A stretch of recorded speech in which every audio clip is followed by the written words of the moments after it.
Trending ang panawagang respetuhin ang yumaong aktor na si Rico Yan. Yan ay matapos gawing online content at tourist spot ang kanyang puntod. Narito ang report. Crush ng bayan, Mr. Dimples, diyan nakilala ang nag-iisang Rico Yan.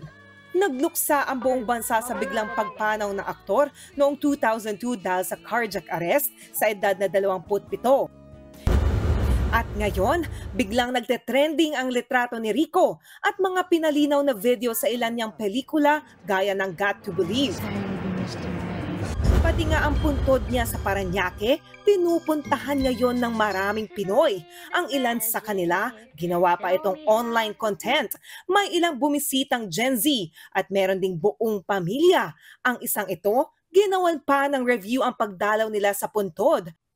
Ang iba sa kanila, mga legit fans daw talaga ni Rico, kaya nakikisimpatya na lang din ang ibang netizens. Pero meron ding hindi natutuwa dahil tila nakakabastos raw ito sa pumanaw. Say ng ilan, bakit daw ginawang tourist spot ang puntod ni Rico? Pati nga ang aktres na si Jessie Menjola nanawagan na rin ng respeto sa namayapa at pati na rin sa pamilya ni Rico. Tanong niya, lahat na lang ba ay para sa likes, followers at views? Sinubukan ng News 5 na kunan ng pahayag ang pamilya ni Rico tungkol dito, pero wala pa silang tugon. Wala pa ring reaksyon dito ang dating kasintahan ni Rico na si Claudine Barreto. Mga kapatid, Jania Lipon po, laging maging updated sa latest sa entertainment and lifestyle para maging una sa balitaan.